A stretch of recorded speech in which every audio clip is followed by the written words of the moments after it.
And this is Mark, and we're back here on Willamette Wake Up.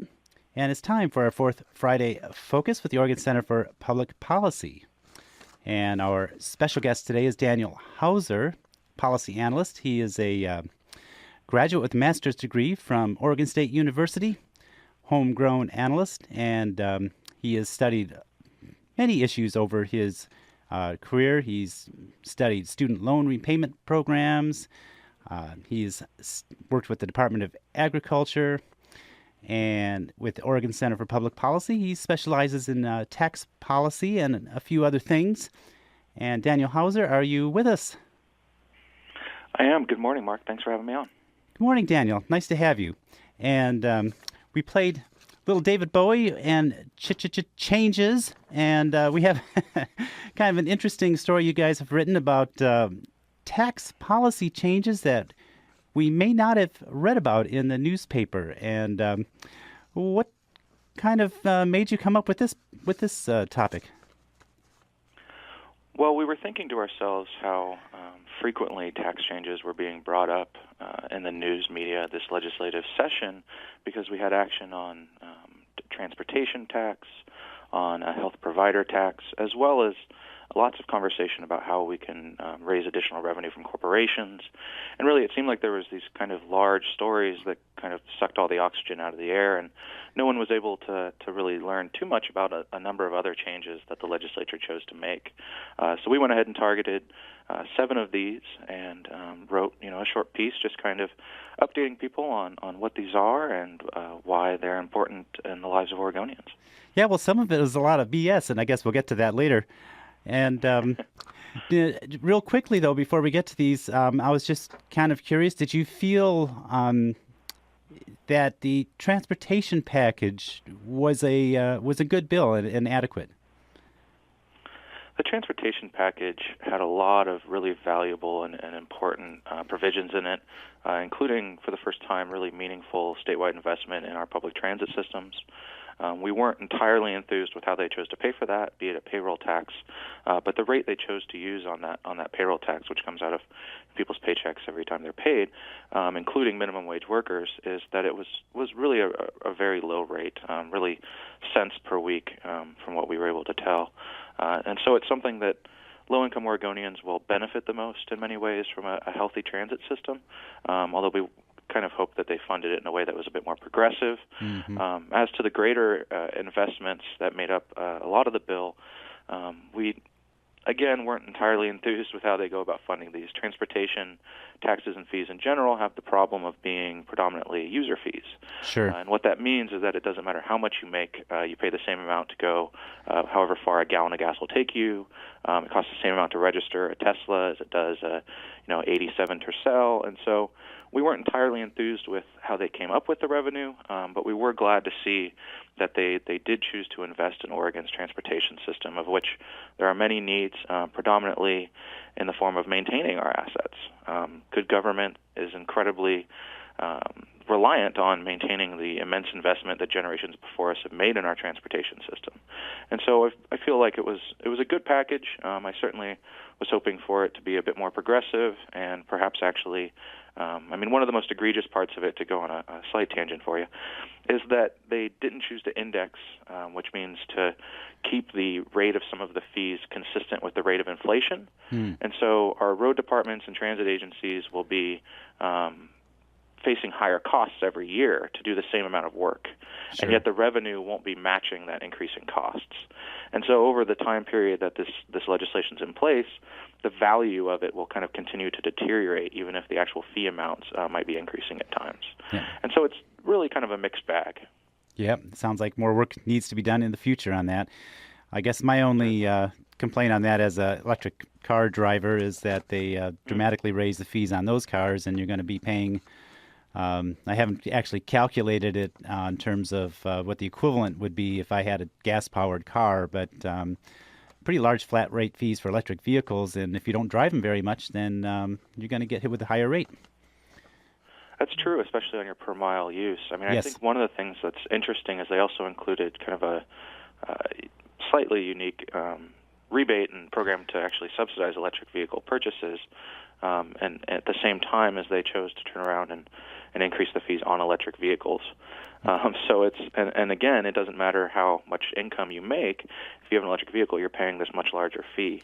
Sure. So it's something we weren't entirely comfortable with, and as I understand it, it was sort of something done towards the end of session to kind of get the last Republican and conservative votes that the legislature needed to get it across the goal line. But it is not a policy we're too enthusiastic about. Sure. Well, one thing they didn't do is pass the major corporate income tax or corporate tax revenue source. However, they did make some changes to corporate taxes, and that way, with that introduction, we can get into our 7 changes of lesser-known tax changes. And the first one on your list, of course, it's one of those things you can't unhear or unsee, and you've called it the Conway corporate minimum tax loophole, but of course, the only thing in my mind is Kellyanne Conway. So if you could explain this one, we'll start going down the list.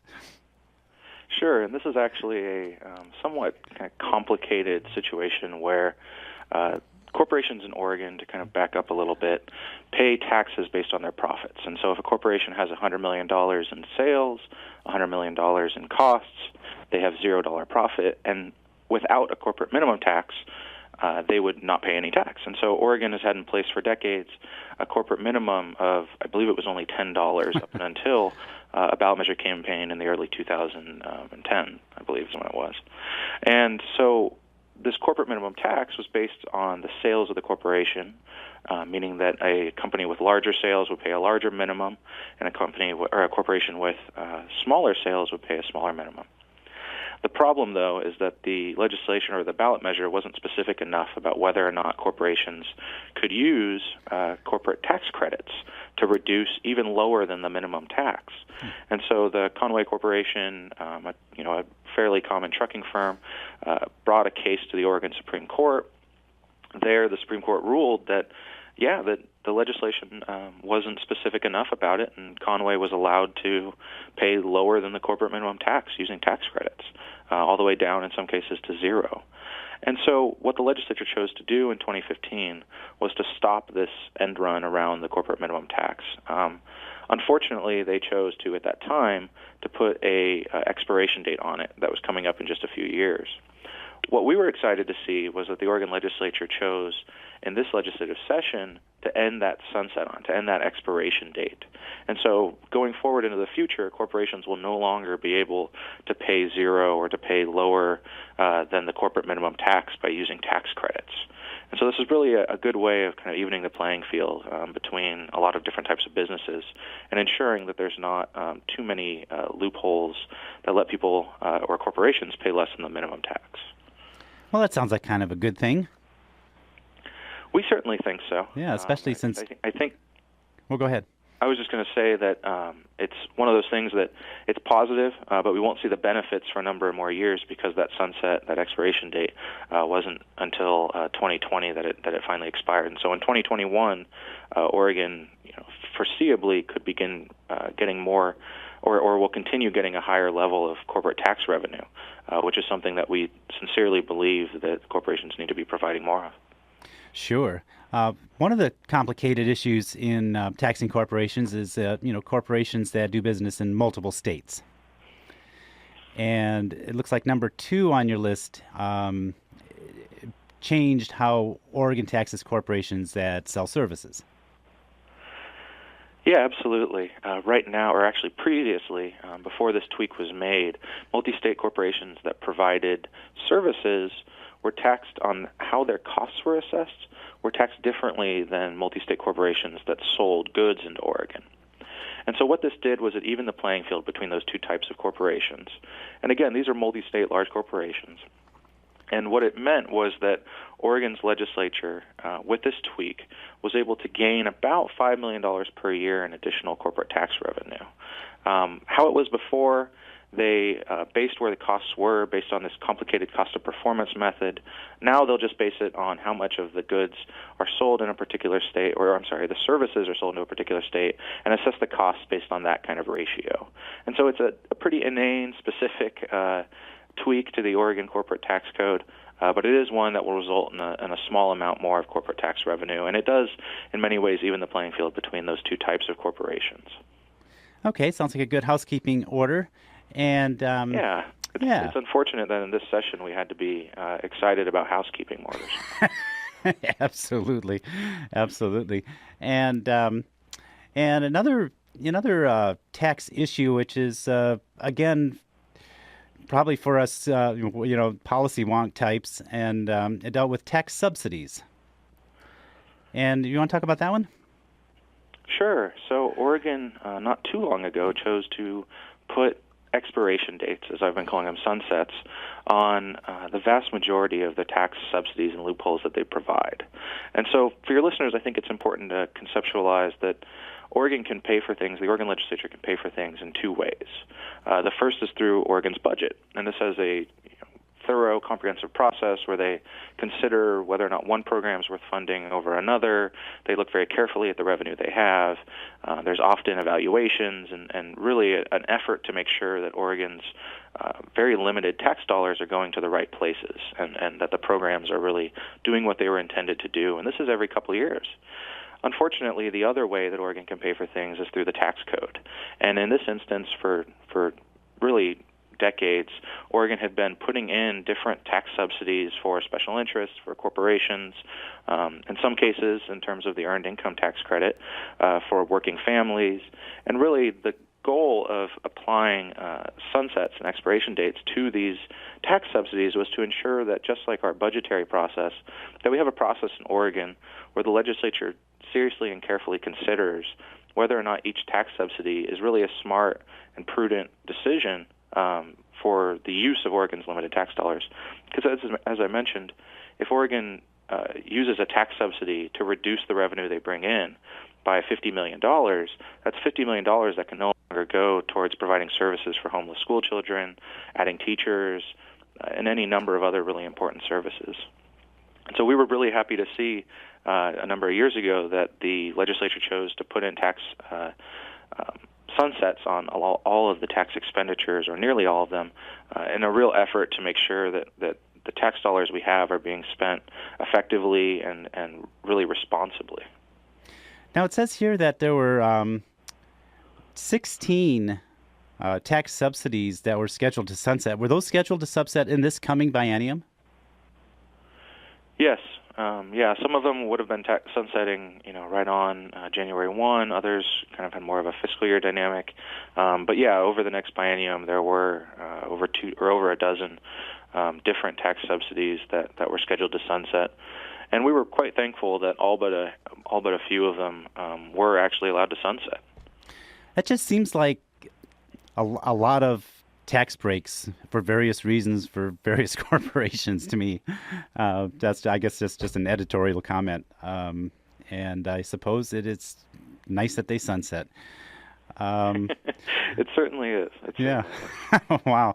And moving on now, I thought this one was a really an interesting issue, certainly in the healthcare field, dealing with assistance provided to doctors to maybe encourage them to practice in rural areas. Could you talk about that issue a little bit?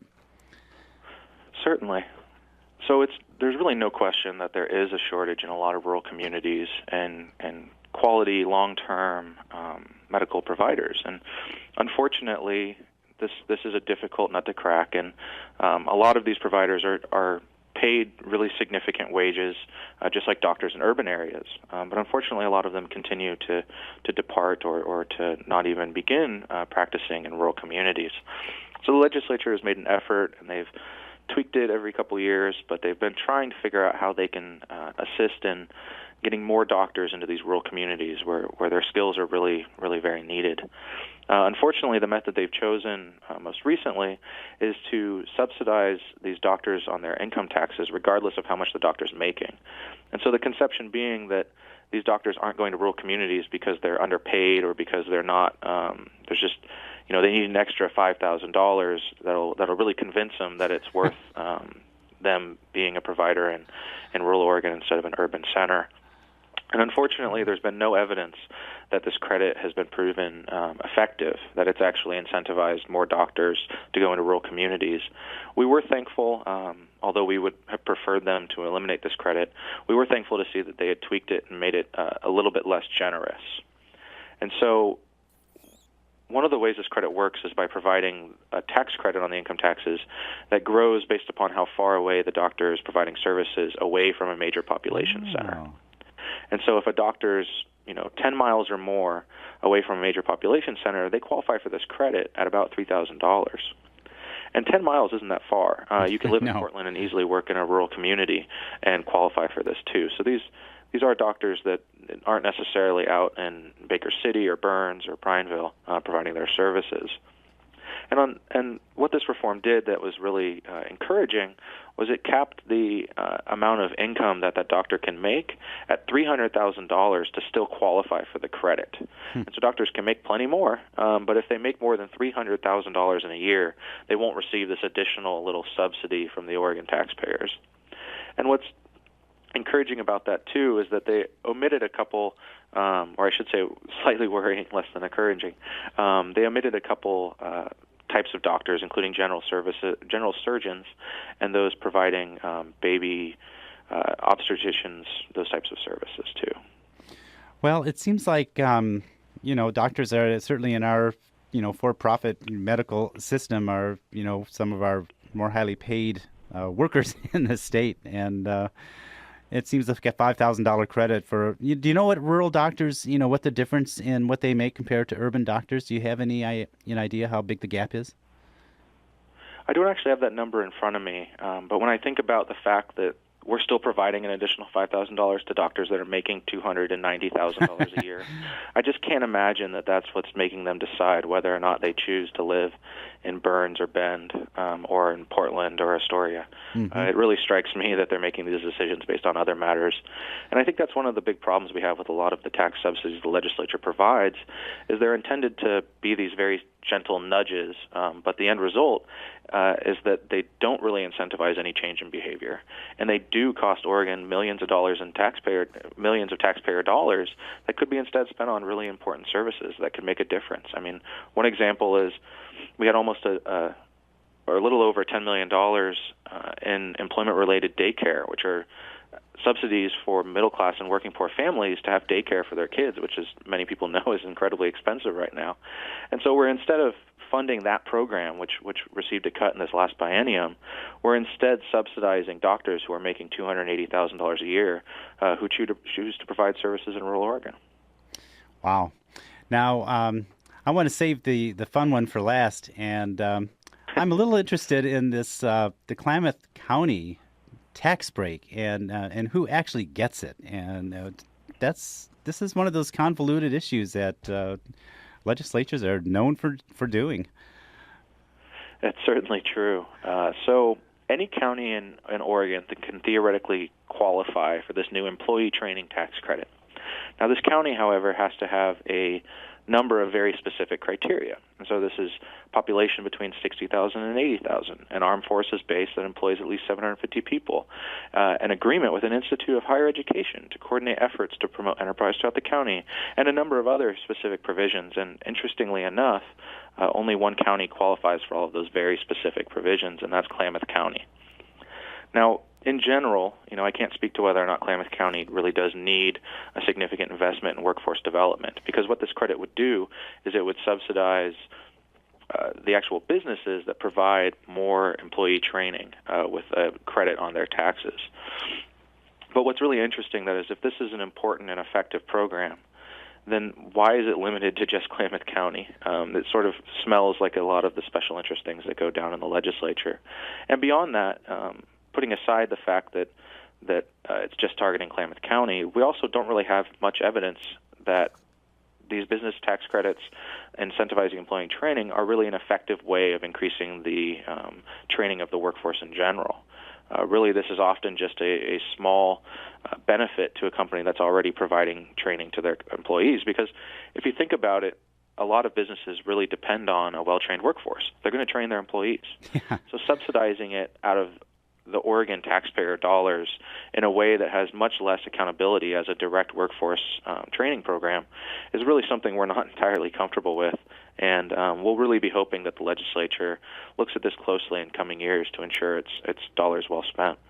Now, do you think this was stimulated by a powerful legislator from the county or from a powerful company or lobbyist from the area? I think that's a good question, and I'm not certain all of the dynamics at play and how this bill, how this became part of the tax credit sort of end of session bargain.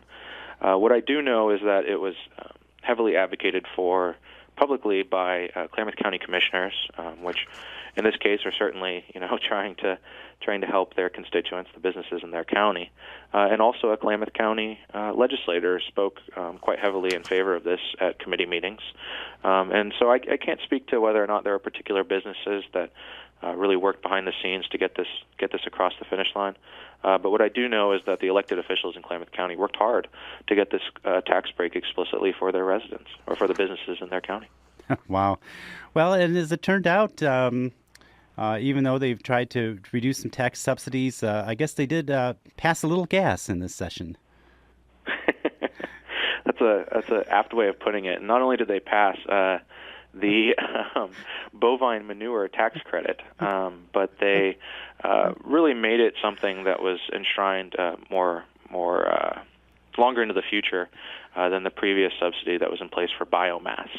One of the things that's interesting about this, and to explain it a little more than just trying to be cute about it, is that bovine manure tax credit is in place essentially to subsidize dairies that use these methane digesters, is what they're called. But essentially, a bunch of manure is put into an enclosed area. The gases that come out of that manure, as we all know, can be potent, and those gases are actually converted into electricity, biofuels, and are really used to the benefit of that dairy. And so it's a type of program where there's a lot of economic reasons why these digesters and why this conversion of bovine manure gases is a good thing. These are really impressive machines, and I'm sure that the workers and the community surrounding the dairies appreciate the reduction in methane that's creeping into their communities. That said, it's something that the business would likely be doing anyway if we weren't subsidizing the bovine manure at about $3.50 per wet ton. It's quite the picture. Wet tons of bovine manure don't inspire me too much, but it does make for an interesting tax credit. Not to be too redundant here, this is a time when Oregon is facing budget cuts that were quite significant, yes, and really had to cut back on a lot of important programs for working families. And although it's great that there are also some environmental benefits of controlling the bovine manure, I really think that these are dollars that could have been better spent rather than subsidizing this one corporate or business activity. Well, that's quite interesting, and must say I have to agree. This has been a kind of an interesting conversation, Daniel. If people want to learn more about the Oregon Center for Public Policy, why don't you let folks know how they can do that? Yeah, absolutely. Thank you, Mark. The Oregon Center for Public Policy's website is ocpp.org. And on that website, you can learn a lot more about a number of these tax breaks. We've written extensively about the Conway tax loophole, about a number of other tax expenditures that are really poorly designed and should be reconsidered. We have data and information on poverty in Oregon, Oregon's economy, unemployment. Healthcare is something that my colleague Janet Bauer has been on here frequently to talk about. And it's really something that it's really a resource that I hope Oregonians can take advantage of. I know we work really hard to figure out how a lot of government policies will impact low and middle class Oregonians, low income and middle class Oregonians, and it's really a great opportunity also to sign up for our email newsletter. We send out periodic updates that include information on our new publications and can really help people better understand what the impacts of government action are on their lives. And so again, that's ocpp.org. And I really hope that your listeners will sign up. Thank you for that. And it's been really a pleasure. It's been a great initial interview with you on KMUZ, and we hope to have more and interesting conversations with you in the future. Daniel Hauser from the Oregon Center for Public Policy, thank you so much. Thank you, Mark. I look forward to it. Okay, have a great day. And now coming up, right after this, is our initial Downtown Lowdown with Rebecca Maitland, and we're going to give you a little introduction for that right here.